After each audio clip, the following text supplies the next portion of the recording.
Today I am here to speak to you about the Swiss Guard, also known as the Papal Guard, who you can see in the Vatican City today.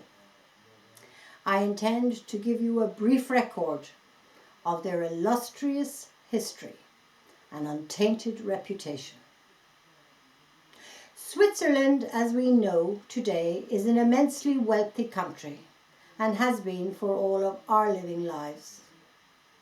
But 500 years ago, they were a very poor country indeed, and many of their young men were forced abroad to work as soldiers and mercenaries from places like Spain, Germany, and indeed all across Europe. Other young Swiss men went further abroad to earn their fortunes. These young soldiers and or mercenaries that were fighting across Europe became noted for their discipline, their loyalty, but above all their revolutionary battle tactics. Pope Julius I in 1506 founded what we know today as the Swiss Guard. He asked these soldiers to form a private army, his private army, and yes, they did so. In the making of this private army, there were many alliances formed in Europe.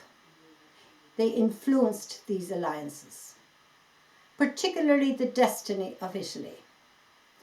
Other notable alliances was the alliance of France, and indeed the Vatican State on its own. As early as 1453, Charles VII used these mercenaries and soldiers for his private army in France, and this arrangement was renewed by his son, Louis XI. Now, it was Louis XI who, in fact, saw these men in action in a place called Basel, where 1,500 young Swiss guards or soldiers fought 25,000 other soldiers. Their reputation spread far and wide.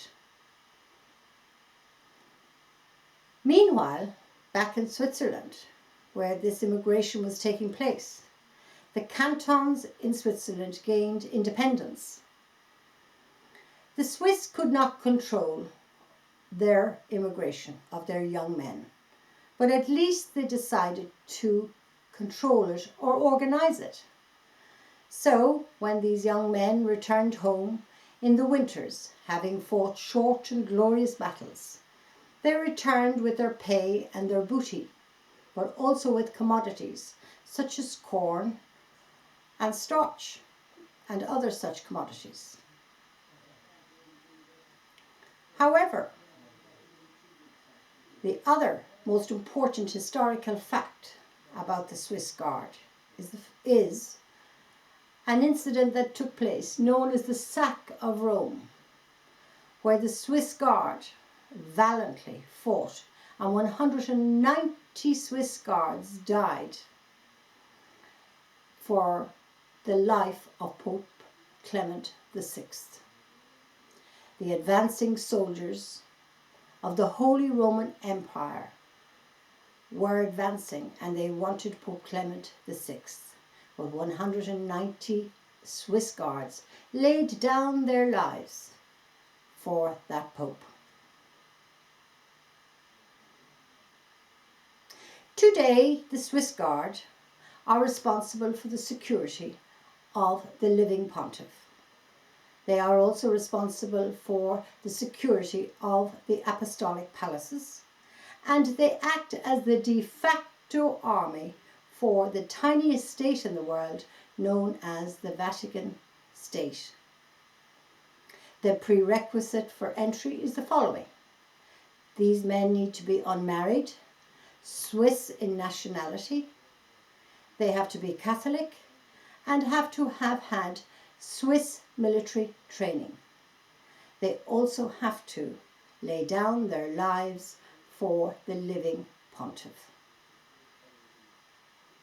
They are most noted for their amazing uniform, which is red, gold and blue, their colour and their white gloves. That uniform is worn on state occasions only. The Pontifical Swiss Guard, as we know it today, is the last living legacy of this most noble and superior fighting force, whose tradition, noble intent is so well recorded historically from the year of 1506 to the current year of August 2014.